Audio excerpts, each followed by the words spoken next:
경주에서 이런 정말 의미 있는 뜻깊은 이 심포지움에서 행사에서 기조 강연을 하게 돼서 너무 영광이고 큰 기쁨입니다. 그리고 더군다나 그 주제가 우리 바다에 잠들어 계신 문무대왕에 대한 그 내용이라서 제가 바다에서 31년 공직하는 사람으로서 너무 큰 의미도 있고 너무 큰 이 가슴이 벅차다는 말씀을 드립니다. 오늘 저는 이 문무대왕이나 또는 신라나 경주나 뭐 이런 제가 전문가는 아니지 않습니까? 그래서 저는 오늘 여러분에게 제가 잘 아는 바다에서 보는 그런 문무대왕의 모습은 어떤 모습인지에 대해서 그런 주제를 가지고 여러분에게 말씀을 드리고자 합니다.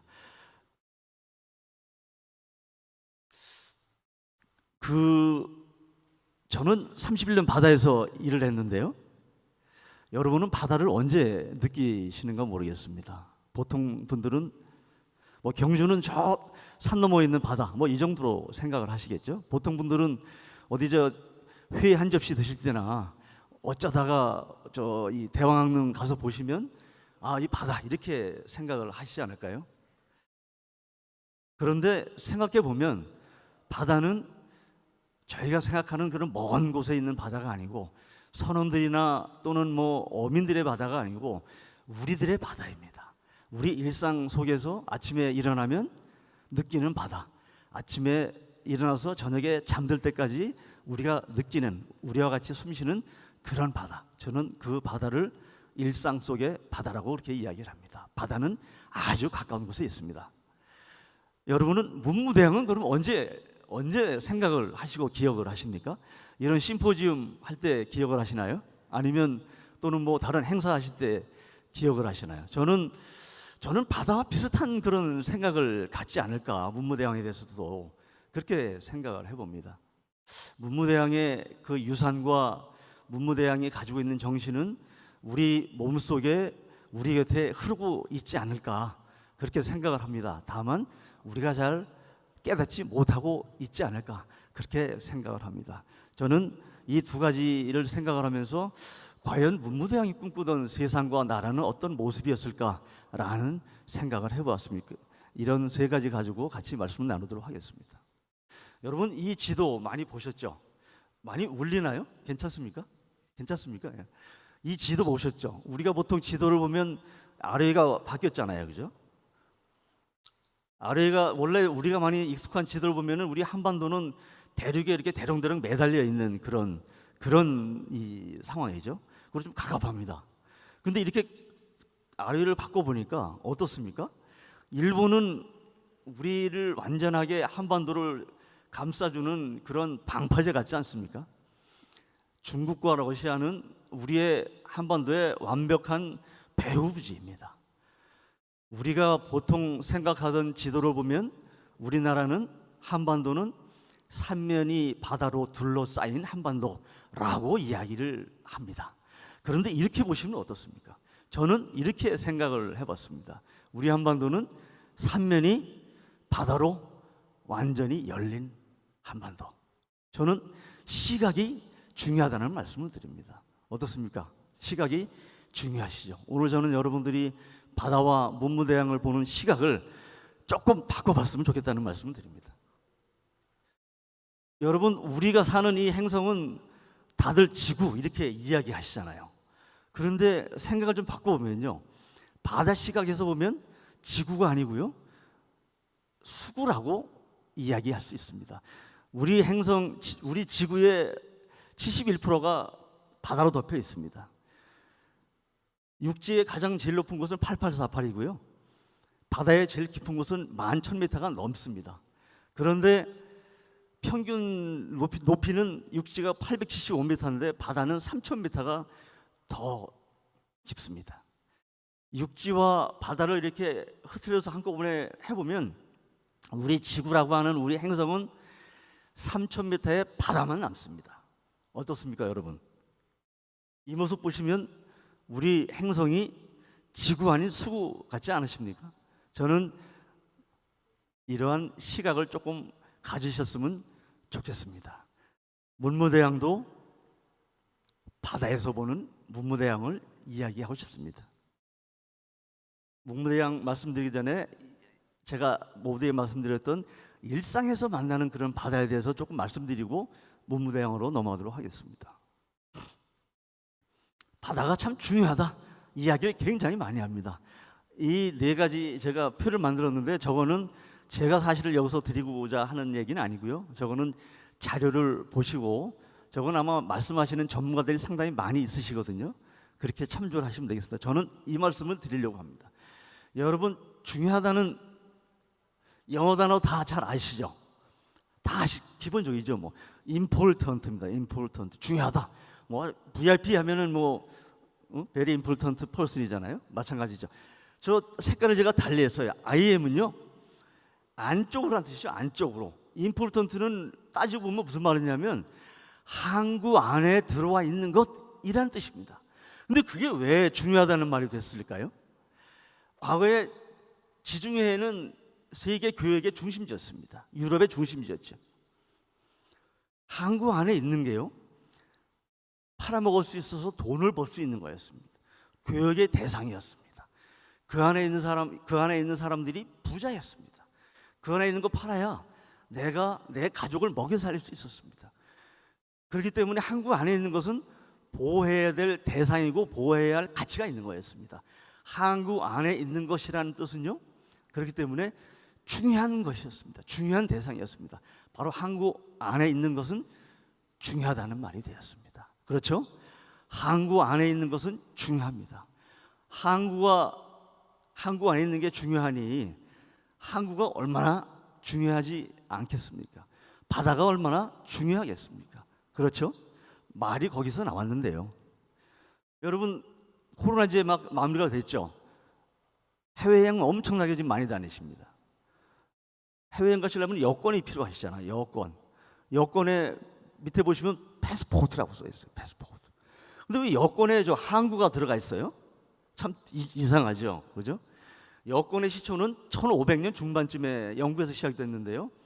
우리 김 부시장님께서 영국 런던을 여행을 하시면 당시에는 종이 한 장에다가 이분은 훌륭한 분이니까 배로 영국을 가실 거 아닙니까? 항구에 도착하면 잡지 말고 바로 항구를 통행 허가를 해주세요 라고 한 장짜리를 써줬습니다. 바로 패스포트의 원조는요 여권의 원조는 항구 통행 허가증이었습니다. 지금도 여행은 우리가 비행기로 많이 하지만 그렇기 때문에 여권은 항구를 통행하는 허가증 패스포트가 되었습니다. 많죠? 수출은 항구에서 나간다. 수입은 항구로 들어온다. 교통은 뭡니까? 항구에서 항구로 이동하는 게 교통입니다. 항구에서 나온 말들이 엄청나게 많습니다. 우리 일상 속에 있는 항구가 바다가 엄청나게 많습니다. 우리는 경주는 동쪽으로 넘어가면 45km의 바다가 있습니다. 우리 한반도는 삼면이 바다입니다. 바다가 우리는 뭐 널려 있다고 이렇게 얘기를 하죠. 그런데 유엔 회원국 195개 중에서 바다 없는 나라가요 20%가 되는 45개국이나 됩니다. 바다가 있더라도 아주 작은 뭐 20km, 30km밖에 안 되는 그런 나라들이 있습니다. 저렇게 보면 우리는 아주 복받은 나라죠. 얼마나 바다가 귀한지 느끼는 나라들 한두 가지 소개를 해드릴까요? 중동의 요르단이라고 하는 나라가 있습니다. 요르단은 2차 세계대전 이후에 내립국가로 독립을 했는데요. 바다가 없어 보니까 얼마나 바다가 귀한지를 뼈저리게 느꼈습니다. 1965년도에 사우디한테 사정사정 해가지고 해안선 26km, 제가 오른쪽에 시나이 반도거든요. 홍해 오른쪽에 시나이 반도 저 동그라미처럼 여기가 아카바만인데 26km를 얻었어요. 근데 세상에 공짜가 없죠. 사우디한테 내륙의 땅 6,000평방킬로미터, 서울시의 면적 10배의 땅을 넘겨줬습니다. 그런데 나중에 저 넘겨준 사우디한테 넘겨준 땅에서 유전이 나왔어요. 유전이. 얼마나 땅을 치고 뭐 통탄을 노리시겠어요. 요르단 입장에서는. 아마 우리 같았으면 아마 그렇게 했을 겁니다. 난리가 났겠죠. 그런데 요르단은 어떻습니까? 요르단 국민들은요 절대 후회하지 않습니다. 저 유전이 나오는 땅 6,000평방킬로미터를 줬음에도 불구하고 저 해안선 아카바만 26km는 국민 해안입니다. 요르단 국민들이 여름에 해수욕 가서 이 물에 수영하기를 바라는 버킷리스트 1번이 저기입니다. 요르단 국민 경제를 떠받치는 항구가 유일하게 저기에 있습니다. 요르단 국민들은요, 내륙에 있는 유전이 나오는 땅 서울 면적 10배보다 해안선 26km가 훨씬 더 소중하다가 느끼고 있습니다. 요르단은 저기밖에 유전이 없어서 중동에 있는데도 산유 국가가 아닙니다. 그럼에도 후회를 안 합니다. 바다는 중요하니까요. 이 사진은 저 왼쪽에 있는 저 사진이 접니다. 저거 젊었을 때 제가 저기는 어디냐면요, 몽골 2016년도에 몽골에 가서 몽골의 교통부 장관하고 양국의 총리 모신 상태에서 MOU를 체결한 겁니다. 해운협력 양해가스를 체결했어요. 그랬더니 당시에 뒤에 계신 총리가 저보고, 아니 몽골은 바다도 없는데 무슨 이 몽골을 가서 해운협력 양해가스를 체결합니까? 라고 물어봐서 제가 이 이야기를 했습니다. 몽골은 바다는 없지만요, 여러분, 몽골 사람들은 입을 열면 징기스칸 안에서 징기스칸으로 끝납니다. 칸은 지배자라는 뜻이죠. 지배자. 징기스는 무슨 말인지 아세요? 징기스는 깜짝 놀라게도요, 오션, 사해, 바다라는 뜻입니다. 징기스칸은 무슨 말이에요? 사해의 왕, 바다의 왕이라는 뜻입니다. 몽골의 이 종교는 라마 불교입니다. 라마는 스승이라는 뜻입니다. 스승. 라마 불교의 최고 이 지위에 있는 승려가 달라이 라마, 지금 인도의 망명가 있는 그분입니다. 달라이가 무슨 뜻인지 아세요? C라는 뜻이에요. C, 바다라는 뜻이에요. 어떻습니까? 몽골의 종교와 정치 지도자의 최고 이 호칭에 바다가 다 있습니다. 여러분, 저 오른쪽에 있는 저 국기가 몽골의 국기입니다. 저 왼쪽에 있는 노란색으로 되어 있는 게 몽골의 국장 문장이에요. 문장. 근데 저 밑에 동그라미 구멍 2개 이렇게 뚫려 있는 것처럼 보시는 거 보이시죠? 동그라미. 저게 뭔지 아세요? 내륙국 몽골에 물고기 2마리가 포개져 있는 겁니다. 눈 동그랗게 뜨고 포개져 있는 국기입니다. 여러분, 물고기가 국기에 들어가 있는 나라 혹시 기억하세요? 기억 없으시죠? 저도 찾으려다 못 찾았습니다. 저는 이 이야기를 했습니다. 몽골은요, 바다는 한 뼘도 없지만 정치 지도자와 종교 지도자의 호칭에 바다가 맞닿아 있습니다. 국기에 물고기가 있습니다. 저는 몽골은 바다에 대한 열정이 어느 나라보다도 강하다고 생각을 합니다. 그렇기 때문에 제가 해수부 차관할 때 가서 몽골 교통부 장관하고 해운협력 양해가스를 체결했습니다. 바다는 없지만요, 바다에 대한 열정과 의지가 있으면 저는 해양국가가 된다고 생각합니다. 경주는 얼마나 복받은 해양 도시입니까? 그렇죠? 일상 속의 커피 하나만 얘기하고 문무대항으로 가겠습니다. 여러분, 커피 좋아하시죠? 커피 브랜드 중에 제일 유명한 게 스타벅스입니다. 스타벅스는요, 완전히 바다에서 나왔습니다. 여러분, 스타벅스 1호점은 어디 있어요? 시애틀에 있죠. 미국 시애틀에 있습니다. 미국 서부에 있죠. 어디에 있습니까? 바닷가에 있습니다. 바닷가 중에 또 어디 있습니까? 수산시장 자리에 있습니다. 왜 거기에 있을까요? 스타벅스는 사람의 이름입니다. 누구의 이름이냐면요, 1851년도 우리는 백경이라고 번역을 하지만 멜비리스는 모비딕 포경선, 거기에 나오는 포경선 이름이 고래잡이 배 이름이 피코도인데요, 거기에서 커피를 엄청 좋아하던 사람이 항해사 이름이 스타벅입니다. 스타벅스를 창업한 사람이 3사람이에요. 그래서 S를 붙였죠. 복수입니다. 그렇죠? 스타벅은 사람, 항해사, 선원 이름이고요. 여러분, 스타벅스에 저 많이 보셨죠?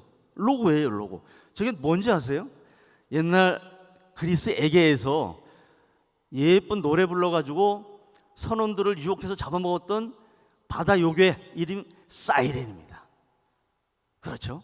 스타벅스는 이름과 로고에서 나 스타벅스는 완전히 바다에서 나왔어라고 이야기를 해주고 있습니다. 그래서 스타벅스 1호점은 시애틀에 있습니다. 그것도 수산시장 자리에 있습니다. 여러분, 나중에 스타벅스 가서 커피 드실 때 이거 바다에서 나왔대. 라고 생각을 해주시면 좋겠습니다. 저 사이렌 많이 들어보셨죠? 사이렌이 또 어디 있어요? 소방차, 경찰차에도 사이렌이 있지 않습니까? 1819년도에 프랑스 발명가가 왱왱왱 되는 사이렌을 발명했는데 이름을 붙이는데 고민하다가 에게에서 선원들에게 경고를 보내줬던 사이렌을 생각을 했습니다. 그래서 그대로 이름을 붙였습니다. 경찰차, 소방차 사이렌과 바다의 사이렌, 스타벅스의 사이렌은 같은 사이렌입니다. 여러분 아침에 일어나서 휴대폰 보시죠. 인터넷은 우리 일상에 항상 살아 있습니다. 우리 일상에 뗄래야 뗄 수가 없습니다. 그런데 우리가 뭐 좀 하려고 그러면 로그인 하세요. 조금 있으면 로그아웃 되었습니다. 이렇게 얘기하잖아요. 왜 로그가 들어갔어요? LOG, 로그는 통나무란 뜻이에요. 통나무. 여기 혹시 바다 쪽에 뭐 관련 있는 분 있으시면 바다에서 쓰는 업무 일지를 로고북이라고 합니다. 항해 일지라고 그래요. 왜? 옛날에는 배를 뭘로 만들었습니까? 통나무를 잘라서 깎아서 파서 엮어서 이렇게 만들었죠. 그래서 배에서 쓰는 항해 일지를 로고북이라고 얘기하거든요. 로그인은 배에서 쓰는 항해 일지를 쓰러 들어가는 거, 로그아웃은 쓰고 나오는 거죠. 여러분 동영상 내려받는 걸 뭐라고 그래요? 다운로드. 올리는 거는 업로드 이렇게 얘기하죠. 이게 무슨 말이에요? 다운로드는요, 배에서 항구로 물건을 하역하는 겁니다. 업로드는 배에다가 항구에서 물건 실는 거죠. 거꾸로 돼 있죠. 포털 사이트는 뭐예요, 여러분? 항구예요, 항구, 관문. 우리는 인터넷의 바다를, 정보의 바다를 항해하죠. 정보의 바다를 서핑하지 않습니까? 왜 이렇게 인터넷은 바다와 뗄래야 뗄 수가 없을까요? 처음에 인터넷 만든 사람들이 고민을 했습니다. 프레임을 짰는데 이름을 못 붙였습니다. 그러다가 생각을 했습니다. 이 신대륙을 발견하던 초기의 대항해가들 생각을 해주셨습니다. 인터넷은요, 바다입니다. 컴퓨터는 배입니다. 우리처럼 인터넷 쓰는 사람은 항해가이자 선장입니다. 바로 그대로 대입을 했죠. 그렇습니다. 인터넷은요, 바로 바다에서 나왔습니다. 여러분 연배 좀 있으신 분들은 인터넷 익스플로러 나오기 전에 1900년, 1990년대 후반까지 넷스케이프 썼어요. 넷스케이프 혹시 기억나십니까? 저 로고가 저 로고입니다. 저 로고 이게 뭐예요? 저게 배를 운전하는 조탁이잖아요. 저 이 로고는요, 나 인터넷 바다에서 나왔어라고 스스로 이야기해주고 있습니다. 여러분 인터넷 보실 때, 인터넷 하실 때 이거 바다에서 나왔어 라고 바다를 떠올려 주시면 고맙겠습니다. 이제 일상에서 만나는 바다는 조금 접어두고 문무대왕을 한번 만나러 갔으면 좋겠습니다. 저는 문무대왕에 대한 기조강연을 얘기를 들으면서 고민을 했습니다. 제가 내린 결론은 문무대왕님은 바다 그 자체다라는 생각을 했습니다. 문무대왕은요, 저는 문무대해왕이다 이렇게 생각을 합니다. 제가 아는 신라와 통일신라는 해양국가인가? 저는 그렇다라고 생각을 하고 있습니다. 경주는 바다의 도시인가? 내륙 도시인가? 저는 경주는 바다의 도시라고 생각을 합니다. 그리고 이 결론의 중심에 저는 문무대왕이 계신다고 생각을 합니다. 저는 문무대왕은요, 저는 전문가는 아니지만 제가 생각하는 문무대왕은 정치적으로는 삼국을 실제로 통일하신 분이죠. 물리적으로는 한반도라고 하는 영역을 최초의 통치 영역으로 삼은 분이죠.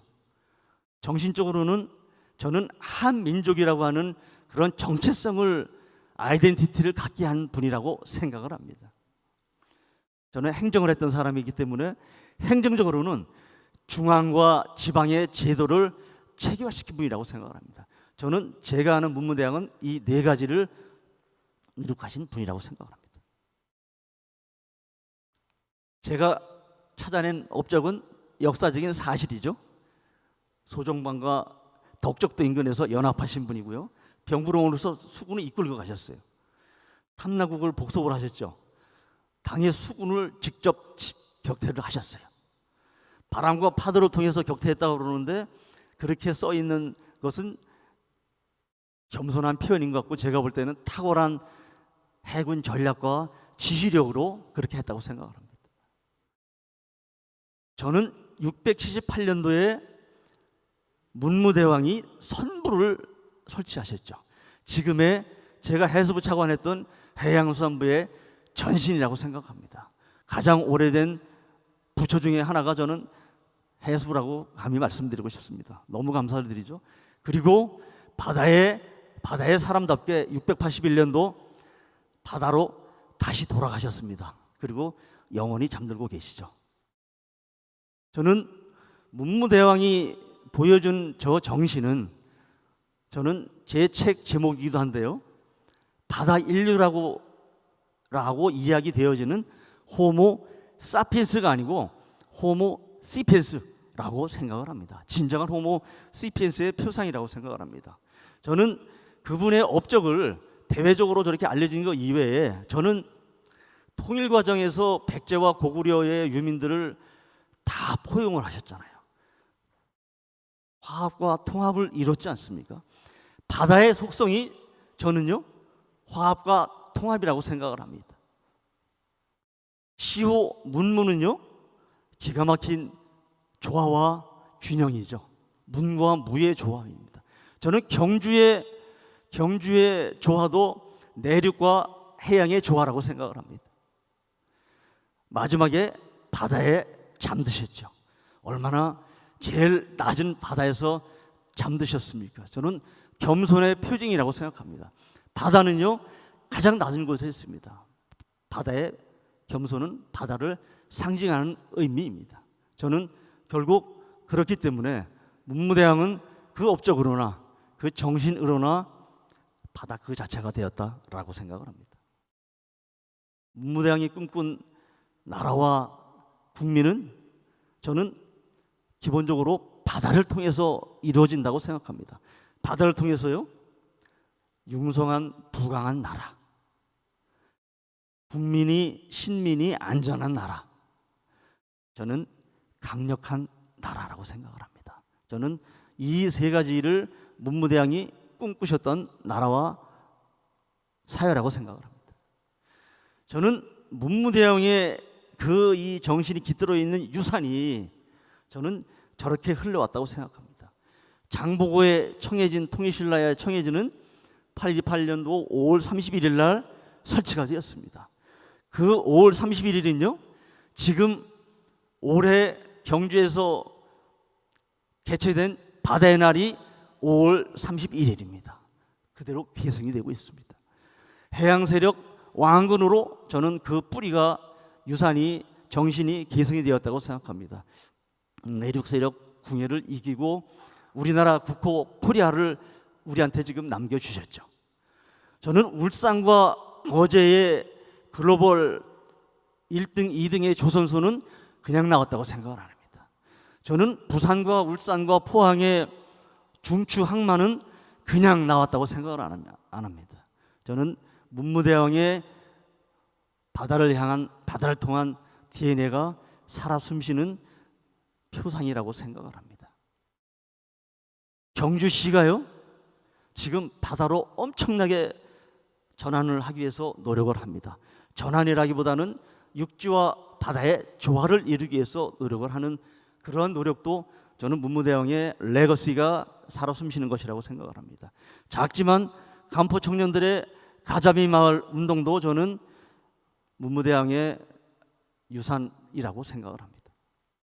저는요 경주를 우리나라 한반도에서 가장 오래된 국제도시, 그것도 해양도시라고 생각을 합니다. 허황우의 이야기와 처형과의 이야기, 천마총의 유리 장식은 우리 경주가요 해양 실크로드, 육상 실크로드의 최종 종착지였다는 것을 알려주고 있습니다. 바다 없는 국제 교류는 당시에 불가능했습니다. 저는 경주는 우리 한반도의 가장 오래된 유구한 역사와 전통을 자랑하는 해양 도시다. 그 중심에 문무대왕이 계신다. 이렇게 이야기를 하고 있습니다. 생각을 하고 있습니다. 저는 이러한 통일 이러한 신라와 문무대왕의 바다 DNA가 지금 경주에 생생하게 살아있다고 생각합니다. 금년도 말씀드렸죠. 금년도 바다의 날 기념식이 경주에서 열린 건 절대 우연이 아닙니다. 경주시에는요, 깜짝 놀랍게도 바다 물고기 참가자미가요, 시의 물고기로 지정이 되어 있습니다. 경주시 시어가 동해안의 참가자미입니다. 시어를 지정한 우리나라 지자체는 두 군데 있습니다. 한 군데는 어딘지 아세요? 부산의 고등어입니다. 두 번째가 자랑스러운 우리 경주시의 참가자미입니다. 해수부 차관 출신으로서 너무 감사드리고요, 너무 감명이 되는 그런 대목입니다. 감사드립니다. 저는 작년에 간포 청년들이 가자미 마을 운동을 스스로 전개해서 지역사회의 활력을 업시키는 그런 시작을 하고 있습니다. 저는 작지만 저는 작은 파도가 나중에 엄청난 큰 파도가 되듯이 아마 경주시, 우리 경북도를 바다의 도시로 나아가는, 전환하는 그런 훌륭한 역할을 하리라고 생각합니다. 문무대왕의 정신이 살아있고 문무대왕의 DNA가 그것을 뒷받침한다고 생각을 합니다. 저는 경주는 경주 시티가 아니고요, 바다의 도시, 스펠링이 좀 다르죠? 바다의 도시 시티가 되었으면 좋겠습니다. 경북도와 경주 시민은요, 그냥 시민이 아니고요, 바다 시민, 시티즌이 되었으면 좋겠습니다. 저 그림은 대왕릉 일출이 솟고 갈매기가 하늘로 솟구치는 그런 형상의 그림이죠. 경주시와 경북도가 문무대왕의 정신을 계승해서 바다의 도시로, 바다의 시민으로 앞으로 계속 성장하고 하늘 끝까지 발전해 나가는 그런 경주가 되었으면 좋겠습니다. 그 중심에 문무대왕이 계시고, 오늘 이 심포지엄이 그러한 바다의 도시로 성장하는 경주가 크게 더 성장하고 발전하고 균형 있는 도시로 되고, 아까 말씀하신 대로 2025년도에 에이펙까지 유치하는 그런 도시가 되는 그런 좋은 계기가 되는 심포지엄이 되기를 바랍니다. 여러분, 오늘도 우리는 바다와 함께 있습니다. 그리고 오늘도 문무대왕의 DNA는 우리 곁에 같이 살아 숨쉬고 있습니다. 경주는 바다의 도시고 앞으로 더 큰 바다 해양 도시로 발전해 나가기를 기원하고 크게 응원하도록 하겠습니다. 짧은 시간 경청해 주셔서 감사합니다. 고맙습니다. 감사합니다.